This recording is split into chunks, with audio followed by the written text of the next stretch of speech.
Hello, Jambo, Karibu, welcome to my channel. My name is Chilanda and this is Library Without Borders.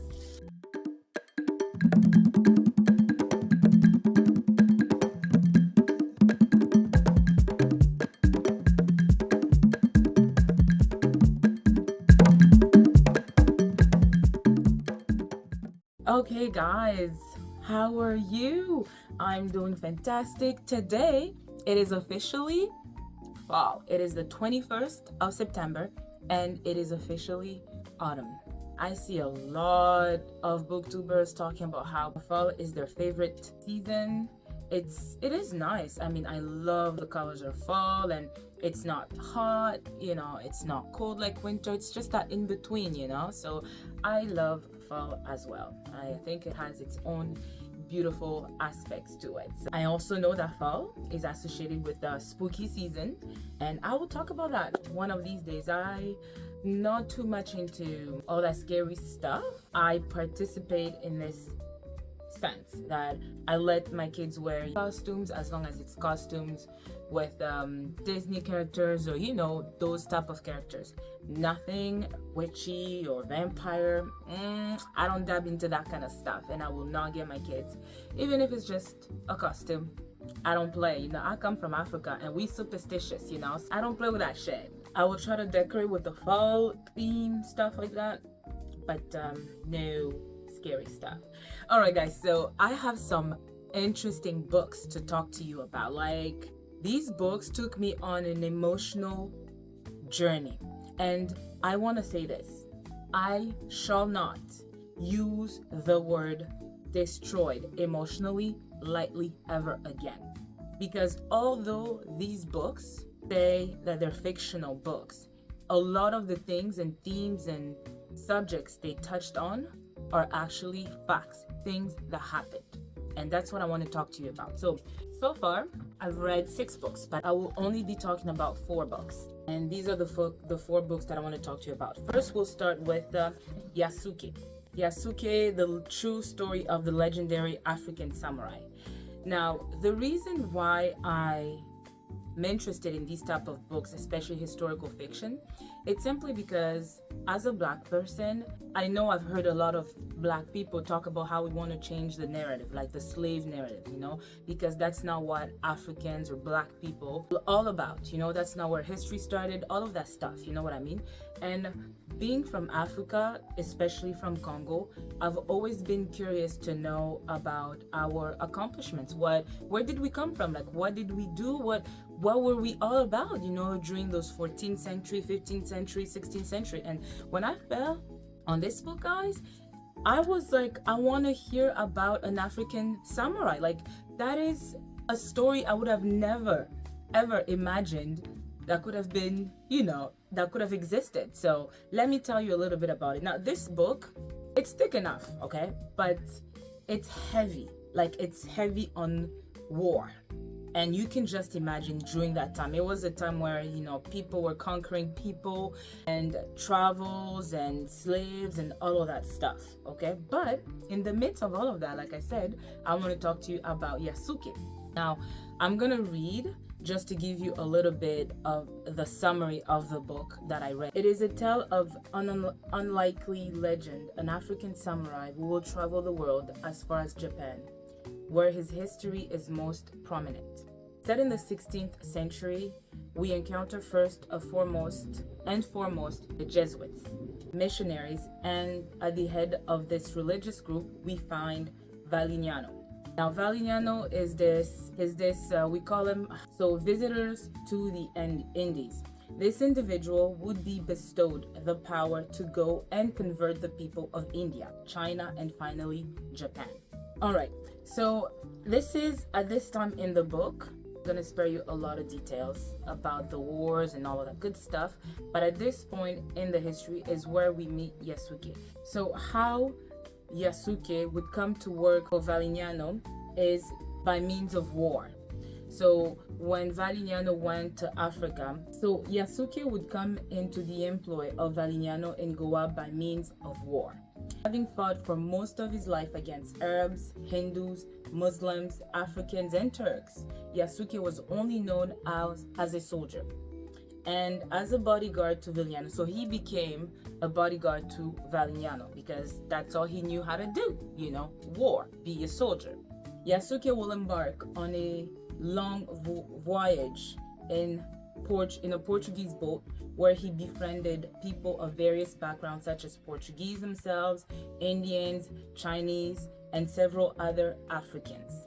Yasuke became this renowned soldier when in his village in Africa, precisely the Nile, it was raided by other Africans who painted their faces with white mud. Now, isn't that an interesting fact? Only to be sold as a slave in Suakin, modern-day Sudan. Their first stop in Japan is in the city called Koshinotsu. So this period, Japan is known quite as a feudal society. Japan in the 16th century was a patchwork of many states. So as we know, the goal of the Jesuits missionaries is to go and convert Japan. At this time, Valignano has successfully solidified the Catholic hold on the various regions of western Kyushu, Nagasaki, with the ultimate goal of reaching inland towards Kyoto. We also learn of Otomo Soren, who was the most powerful and wealthiest of the Japanese Christian lords by far. Controlled half of Japan and had an army of 50,000 men. We also have Oda Nobunaga, who held the greatest power in the land. The goal was to appeal to him to gain his support and thus the conversion of the rest of Japan. So that was the goal of Valignano and Yasuke at his side. So here it says Valignano would request formal permission to depart Japan and secure approval for his remaining colleagues to continue their missionary work. For the first time in nearly a century, there was a recognizable power in Kyoto who could almost be called a national leader, and obeisance to him was required. Now, Nobunaga had thus far been more than tolerant of the Jesuits in Japan. But if Valignano could transform that tolerance into support or even conversion, all Japan could be Catholic within a matter of years. As you know, Yasuke is obviously the bodyguard and he's there with Valignano in all his journey. And at some point, he's actually in the presence of Nobunaga. And I want to say something about how his black skin was seen back then, especially in Japan, because those people had not traveled the world. They didn't know that black people existed. So the author says here, while a man with black skin may have seemed remarkable to them, the connotations were entirely positive, apparently. Japanese people seem to have had no negative images associated with dark skin at this period in history. On the contrary, many even revered it due to the fact that the Buddha was sometimes portrayed as black-skinned. Moreover, there was also Daiko-kyuten, a Japanese manifestation of the Indian god Shiva, a deity of wealth and prosperity who is normally portrayed with ebony black skin. So a very good resource to judge the Japanese relationship with and attitude to Africans at this time is available to us today in 16th and 17th century Japanese artwork, particularly in the form of folding screen pictures. Now, I don't know if you can see this clearly. These are the depiction of people back then, including black people. So on this picture, it says a folding screen representing the arrival of Portuguese merchants in Nagasaki. They are welcomed by Jesuits and local dignitaries. The entourage includes Africans as porters, parasol carriers, and armed bodyguards. And then in this one, it says the detail from the folding screen above shows both armed African bodyguards and porters carrying bread and a chair. All are sumptuously dressed. I mean, you can almost be comfortable with the idea that they were not that mistreated, especially that they were armed, right? I mean, if someone is scared of a people, you will not arm those people, right? So here the author says, even though they're treated as porters, it indicates that they may be socially inferior, but not poverty-stricken. Well, I hope to do. Valignano is trying to convert the whole of Japan. We have Nobunaga there who's trying to take over Japan. So guys, what was so striking about this story? This book was so full of war. So at this time, Alignano needs the help of Nobunaga in order to continue onto these territories and convert, Japanese. So he is asked to bring Yasuke in the presence of Nobunaga. Now, Nobunaga hadn't seen a black man, literally, because this part you need to read or listen to believe it. The Japanese lord snatched up the brush and scrubbed the giant's man's skin himself, scoring at Yasuke's exposed arm, then his back, along his neck. Throughout, Yasuke stood perfectly still and firm, flexed, muscles tensed and bulging, knowing he was on display. Of course, to Nobunaga's great interest, no matter where he turned, Yasuke's skin color remained stubbornly the same. He eyed his guest curiously, an incredulous grin returning to his face. With a big sigh of satisfaction, Nobunaga tossed the brush back into its bucket, still being held aloft by the prostrating servant. Nobunaga announced to the whole room he was at last convinced of the verity of this dark-skinned wonder. Can you believe that? He was actually scrubbed. Like, I cannot. Like, I don't even know what to say. Like, while I was reading these stories, I had to be conscious of the fact that it was back then. And maybe, I think at some point, if the role were reversed, I think when white people arrived to, Africa, Africans were also astonished to see this white skin, and maybe they try to paint them so that they could look black, because they were like, what's going on with these people that look like our hands or the bottom of our hands? I don't know, maybe, but this I was just like, while Yasuke is in the employ of Nobunaga, he's now working to protect Nobunaga. Like, he's one of his soldiers, but he's not made samurai yet. So they will go on many conquests, and the killings will happen, and Yasuke would be there, I think, like for almost 2 years. He's not called to go and fight until one day he is called to fight. But while this whole thing is happening, we learn about history. We learn about the invasion of India through the Mughal. We learn of like how 700 Africans were taken to go fight Persia. Yeah, we learn of the many wars that were happening during that time, whether it was Europe, Africa, Japan, and all those places. Just war. And through all of them, well, no, Yasuke was not like through all of them, but he was there through the wars that were happening in Japan until he was made a samurai. And that's basically the best position back then in Japan that you could obtain. Like, when you were made samurai, you were like up there, and this black African is made to protect this big huge warlord during that time. So it was a big deal. And when you hear of Yasuke fight in these wars, this man was almost invincible, because you have to remember that Japanese are by nature small. They're short, they're small, and it's not to like no shade, it's just that's how it was described in the book. And Yasuke is tall, big, muscled, all of that. And also I want to talk about seppuku. That was very prevalent in that society. It is basically honor killing. You guys watched The Last Samurai, right? And the 47 Ronin, that is it. Like, you kill yourself. Like, it was an honoring way to kill yourself when enemies had taken over, because if not that, then they would have killed you in such a way, dragged your head on a stake and paraded it in the villages. So you didn't want that, so you would kill yourself. And at some point in one of the wars that, of course, Nobunaga starts, because again, you have to remember his plan is to conquer the whole of Japan, and there was these mini states in Japan, and he got to Kyoto, I believe.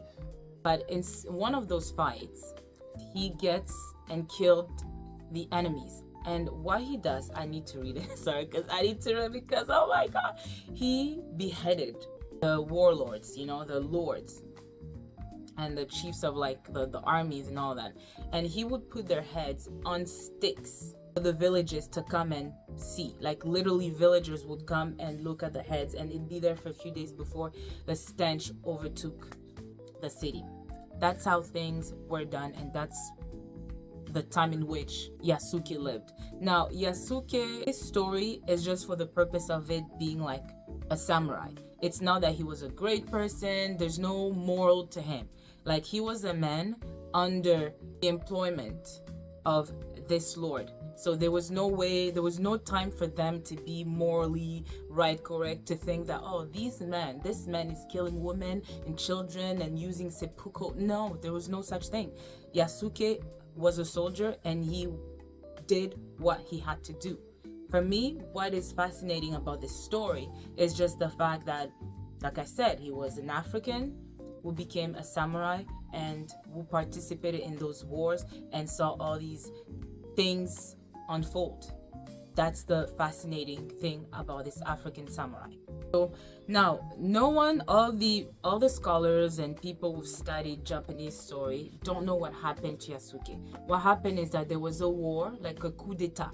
You know, you can say coup d'etat that happened, where Nobunaga was basically betrayed by one of his most important warlord, and he attacked Nobunaga without him knowing, which was the end of Nobunaga. And you know what he did? I have to tell you this. This is I have to tell you. I don't know, call it spoiler, but you need to know. What happened with Nobunaga is that he knew he was defeated. I forgot to mention this aspect. These warlords basically had, concubines, wives, but also some of their soldiers, they had relationship with them. And he asked one of his soldier to cut his head. So first of all, he would commit seppuku, and then he would get his head cut, and that was done by his lover. Once that was done, Yasuke had to grab the head and bring it to one of his sons that was in another state. So you could just imagine, like, the way the killing was happening throughout this book, guys. I was like, oh Jesus, is there a better time to have lived than this one? Like, because when I read these books and I look at everything that happened in history, we've made progress. I have to admit, we've made progress, but boy, oh boy, back then it was completely crazy. But that's what happened. And at the end, the legend of Yasuke, I wanted to show you guys some of the pictures because it's a very intricate book. This is a black Japanese samurai in 1864.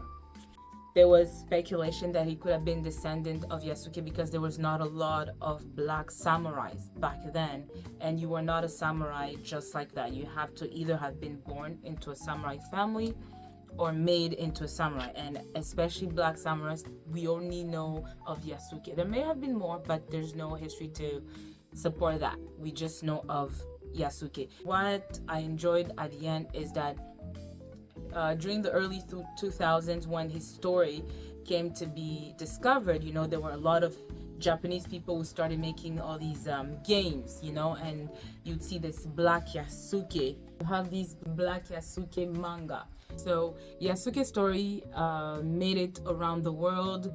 As I said, there were animated adaptations, manga written about Yasuke. There was like this man Kevil who pitched the whole story through, like, in one of the Black History Month, and he said that he wanted to do that simply to, as I said, change the narrative of like this whole black suffering and all that, and to know that there was this black samurai. It was quite a story, as I said, outside of the whole wars and discovering the history about Japan, India, Africa, Portugal, Christianity, missionaries, which again, some of it I knew through the Queen Jinga that I read and through other historical books that I knew, but not Japan history. But this was quite detailed enough about the Japanese history. So that's the story of Yasuke. I mean, I will encourage you guys to read the book.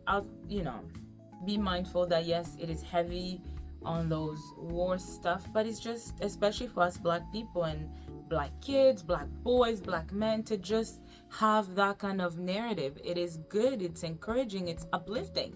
So there you have it, Yasuke, the true story of the legendary African samurai. All right guys, next it is this book, The Three Mothers. by Anna Malaika Tabs. Now, did you know Malaika in Swahili means angel? You know, so just a little side note for you guys. But as you can see, I tabbed the shit out of this book. Not only did I tab it, I highlighted it as well. Like every page, I swear to, I kid you not, like this page was highlighted and tabbed. This is how compelling the story of the three mothers was. As you know, the person who first spoke about this book, or at least that I followed, is Lex Reeds. She talked about three mothers. And then Tangible Reads, Courtney from Tangible Reads, talked about three mothers. So I knew, I was like, okay, I need to know, especially when it's a story about three prominent, important people who have literally marked our history as Black people and white people too in the people world. So it is the story of Martin Luther King Jr., Malcolm X, and James Baldwin. Now guys, when I was reading this book, literally by the first 3 pages I was already anxious. Like, it was heavy. Anna Malaika, she packed a lot of information in this book. I mean, this woman touched on slavery, on every subject in this small book. Let me just read you my summary of the book, and then, you know, I'll speak about the story a bit further. The story is one that seemingly sips through the historical crack. The story of Black women and their contribution to civil rights and all other aspects of life, which has shaped not only the United States, Caribbean, but ultimately the rest of the world. First, we have Malcolm's mother.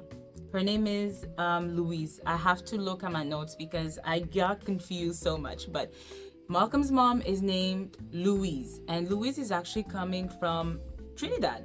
And she was very light, like so light that she could actually pass for white. What I liked about Malcolm's mom is that she said her parents were descendant of like West Africa, like somewhere in Nigeria. So I felt represented in this book. So that was cool. Although I'm not from Nigeria, but like she mentioned Africa. But I found that was interesting because she actually was able to trace her lineage, you know, to West Africa. If I recall, Louise had a few children, including Malcolm. And then there's Emma, who was James Baldwin, Emma Burdis was James Baldwin's mother. She had about 9 children. What was interesting about her story, they were really, really poor. But she really loved art, you know, she loved writing. And one thing about James Baldwin's story and his mom, is that she was so supportive of James Baldwin. As you know, back then, same-sex relationships were frowned upon, especially being a Black man and in a relationship with the same-sex partner. It was really not acceptable back then, you know. But then James Baldwin's mom was there. She loved her son regardless of that aspect of his life. She was there for him.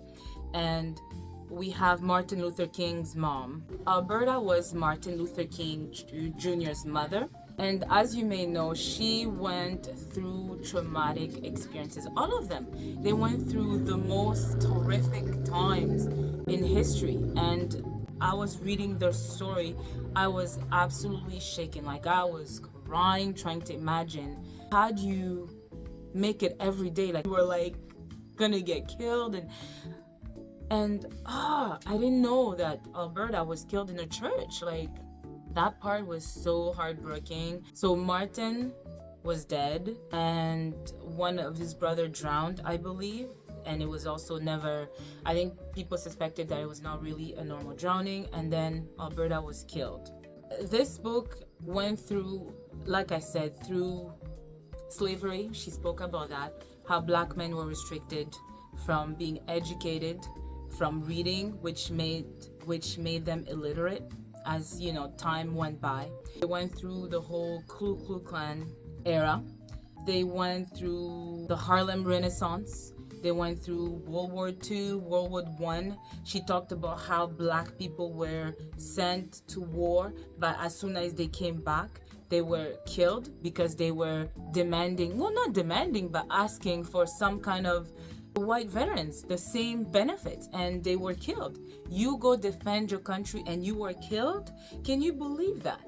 As you know, the three men, they had the same passion for wanting freedom for blacks, but they just did it differently, right? So Malcolm became a Muslim. He was very passionate about being free of the white man's domination in an extreme way, and he did get called out sometimes, and there was division in the group that he would form. And Martin Luther King, he won, the non-violent way. Okay, he won the non-violent way. And then we have James Baldwin, who fought also for the civil rights of Black America, or Black Africans, Blacks around the world, through his poetry, through his books. Because he just, at some point in the book, it said James was just not good with physical labor. So he just knew how to write, how to do poetry. That's what he was good at. I think he did go somewhere in Europe, and then he wrote there, stayed there, lived there for some time. But then when he would see Martin Luther King go through all of those moments of fighting against white domination and fighting for civil rights, he went and decided to go back so that he could be there and participate in the fighting for Black around the world. And one other aspect that Anna alluded was that sentence that we all know, that African American women, Africans, are strong. She talked tremendously about that, and about how women were dehumanized. We're not seen as human. We could see and tolerate pain. Like, at some point, guys, I have to read you a little excerpt. Black women have been subject to the many abuses of white supremacy, seen most clearly in their relationship to motherhood. Slavery relied on reproduction and marked Black women and their procreation as commodities to control. Giving birth was not a Black woman's choice. It had very little to do with her will and everything to do with fulfilling a white man's economic needs. Slavery relied on Black procreation, and white slave masters did everything in their power to increase production of their most valuable resource. Black procreation was determined by the needs of plantation owners. This reality rendered slaves extremely vulnerable to sexual violence. The rape of Black women equaled financial gains, and since the law defined them as objects, Black women had no rights over their own bodies or those of their offspring. You can just imagine how such a time could be traumatizing for these mothers, raising these boys in such a time. Like, at some point, Louise is home, she had her kids, and was it Louise? It was Louise. She had these white men show up at her house threatening her. And I'm gonna confuse the stories here, guys, but either Louise or Emma Burdis, but I don't think it was not Emma. I think it was between Alberta or Louise, who had their house burned down. It might have been Alberta. I mean, these people were in constant danger, but regardless of the dangers that followed them, they knew they had a goal. They knew their fight. They knew what they were fighting for, and that was the reason why they continued to do what they had to do. Like, she talked about Martin's assassination, the march at Selma. She talked about the assassination of Malcolm. She also talked about the death of James Baldwin, the repercussions and the systematic violence that continues to follow women. Even today, she also talked about Donald Trump and how this man can be talking so in such a vile way of women touching them, and he's the president of the United States. That just tells you how women are still seen in society, especially Black women. I cried the whole time because there was just no breaks.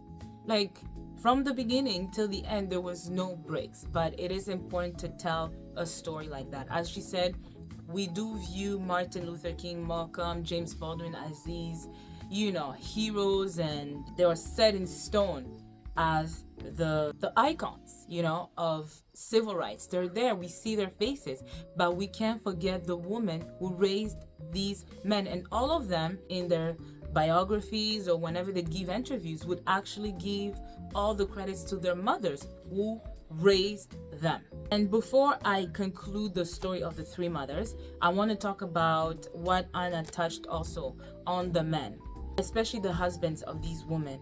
All of them needed to provide for their family. They wanted to provide for the family. Emma, the mother of, hope I don't confuse, the mother of James Baldwin, she was abused, and James saw that. But the way he explained it, he knew that his father was bitter, but he was mentally unstable. You know, he had a mental disability, and of course, being a black, no one saw that. You know, and as much as we hate the abuse of black women or women in general, when you look at that time, the men grew up in a society where all they saw was violence, not only against them, against their women, against their children. So what do you think is going to happen if it's not the repetition of that violence that they saw? So these men, they wanted to take care of their women, but they were blocked. They were not allowed to work. They were not allowed to read. They were not allowed to go to school. They were not allowed to, there was always a block, like a blockade. So you have this man who does not know how to take care of his frustration, how to control his anger. He's mad at the world, and he goes and takes it out on his wife. And through it all, James Baldwin's mom she stayed with him. She was there, and it's only later on that they understood that he was going through it all. Like he was mentally unstable, and it's one case among many cases. You know, so I wanted to touch that aspect about men. But this book is about the mothers, what they went through. And also, I want to finish about feeling represented in this book, because I learned a lot about Black history and Black African Americans. And although there's a link between Africans and African Americans, the stories that we hear as Africans is mostly about Blacks. And it's okay. But what I found interesting here was the fact that Louise can continue to teach her children about African heritage. I love that. You know, although she grew up in Trinidad, she also remembered her African heritage, and she made sure that Malcolm and his siblings learn of their African heritage, which I love. So that's what I wanted to say. So thank you, Anna Malaika Tubbs, for writing this book. I think everyone should read that book. You know, everyone should read this book. It is intense on your emotions, especially about us Black mothers, Black women, Africans. It's gonna conclude, but I want to tell you, I was actually trying to find that story. There was one story that was so painful to read. It was about this woman that had a husband that was accused of something by these white people, and it was during the lynching period. Okay, because like boy, when I say they went through it all, they went through it. The lynching, the Jim Crow period, Ku the slave, all of it is in this book, this little book. Like, guys, it would take me hours to speak about everything she touched on in this book. But that story about that woman, she was trying to defend her husband. You know what they did to her? Not only they beat her, they spread her legs, guys, and she was pregnant. She was 19 years old. Spread her legs with, I think, ropes. Okay, and they beat her, and then not only after that, I think they shot her and cut her open, took her baby, and like threw. Guys, that scene, I was bawling. I was like, I don't think a human being went through that, but they did. And I know it just wasn't that one story. It was many more through slit. I'm gonna calm down, guys, because like I said, this book was triggering. All right, that's it, guys. Okay, guys, so please, if you haven't, read The Three Mothers, please read it. Next, I have Take My Hand by Darlene Perkins Valdez. Another emotional book. Guys, I don't know what I was doing, but literally I read these books back to back. Like, I didn't even give my heart a break. Like, when I say I should not use destroyed emotionally in vain, I will not, but these books destroyed me. So this book is about two girls in Alabama, 1973, and their name is India and Erica. And I believe it's India. She doesn't talk. She doesn't talk. And we have Sybil Townsend. Sybil Townsend is growing up in Alabama. She's becoming this nurse, and she goes to work in this clinic. And this clinic is there to help poor families, poor Black families, by means of giving them birth control.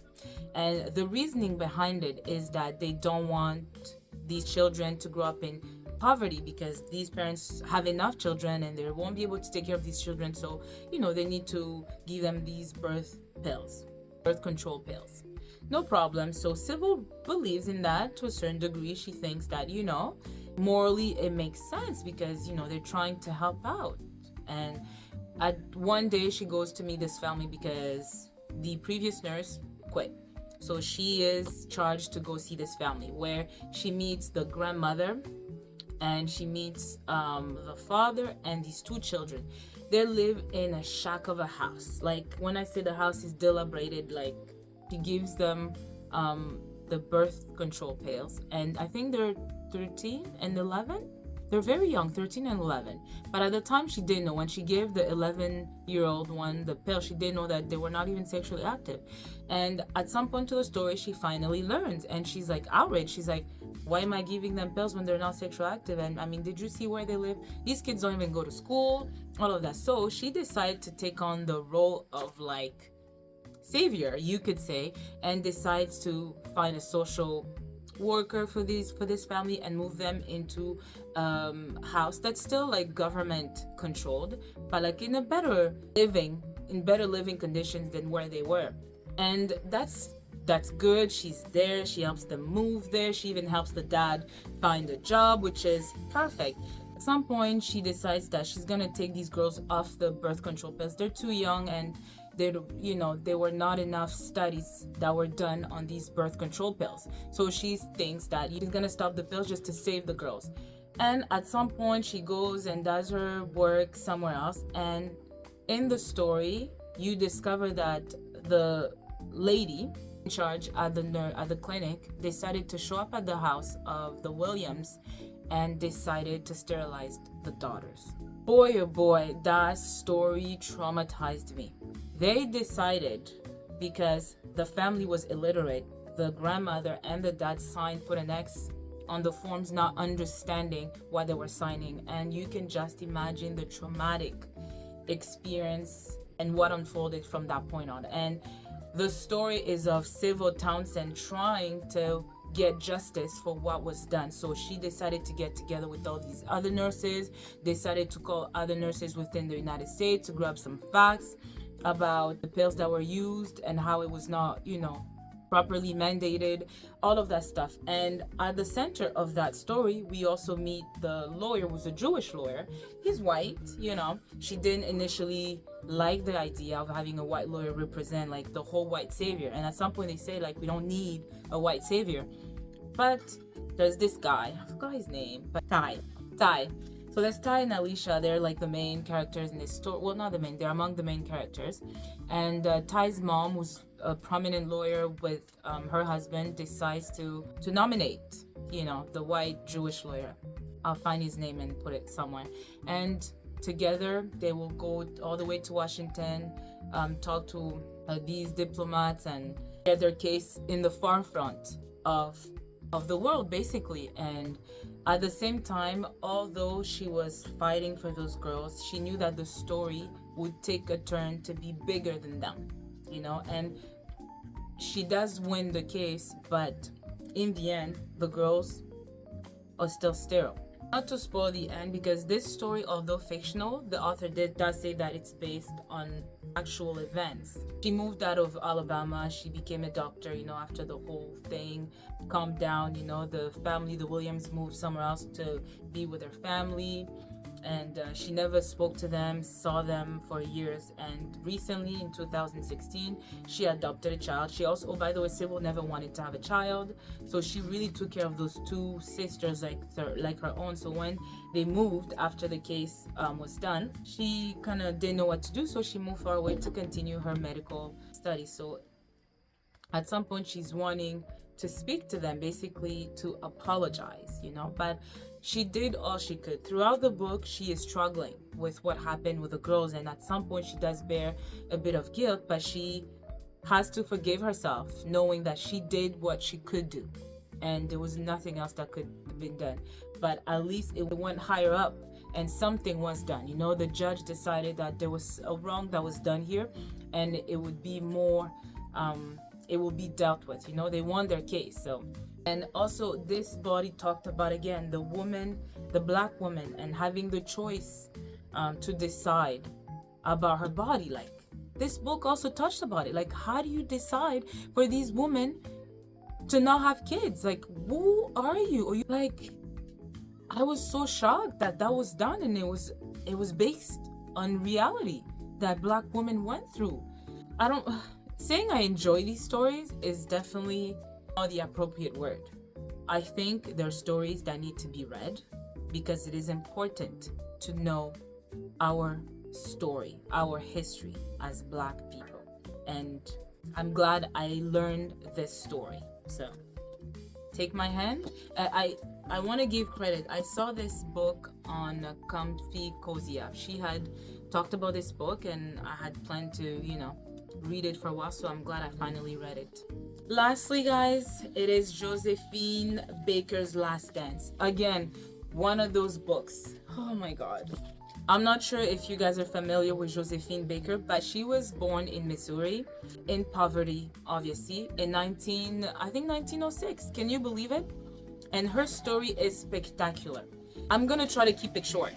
With these known figures, she was there. She even saw like Hitler at some point. Like, she was in the presence of Charles de Gaulle. She is in the presence of these prominent figures, historical figures, and she is getting information, and she was not suspected of getting that information, and she will bring that information back to a French captain he was part of this rebel group called, it was a group that played a big role in resistance against Germans, and she played a big role. Like, Josephine Baker, this black woman in a society world aiding French armies. Like, why? And at the same time, she's still performing, doing all of her tours around the world, singing for these veterans, for these soldiers. And during her older age, I believe she decided that she wanted to adopt what she called Rainbow Tribe, because she couldn't have kids anymore. I think she had a few miscarriages. She had to get hysterectomy because it was either her life or she dies. So she couldn't have kids, and she really wanted to be a mom, but the career she also chose and the men she kept choosing were either married or had kids or didn't want to get married. And at some point she talks about that aspect of French people. They didn't want to marry outside of French white women. So she adopted I think 12 kids and called them her rainbow tribe. That's her story. That's what Sherry Jones wrote about Josephine. There's much more aspect to Josephine, but essentially that was what the book was all about. And when I did a little bit of research on her, she also touched on that aspect. She did go back to the United States, and her welcoming there was mixed, because although she was fighting for civil rights and she was even there present during Martin Luther King Civil Rights March and all that stuff, she was not as welcomed in the United States as she was in Paris. And I think that also played in her renouncing her American citizenship to adopt her French citizenship. But she did go back there. She was able to do a few tours in Miami, in Cuba, and all those places, but she had to stand up and let them know that she was not gonna sing for a segregated group. She wanted a mixed group, and after a lot of negotiations, she's the one who kind of propelled that part of history of whites and blacks mixing in a club. So she was really important for that. But also she did have to go back because there was this journalist that decided to tarnish her name by spreading all these rumors, because she went, and she would go on these interviews telling people how she would go to this restaurant or this hotel, and she'd be refused, like literally everywhere she went. Like, I think she talked about like 36 hotels that would say no just because she was black. And she would be like, I'm Josephine Baker. Est-ce que vous me connaissez? Je suis Josephine Baker. And they didn't care. They're like, go back to Paris, you know? And she went back because, you know, Americans were what they were back then. So that is the story of Josephine Baker. So I'll put a little bit of some footages so you know you can see who she was and what she did.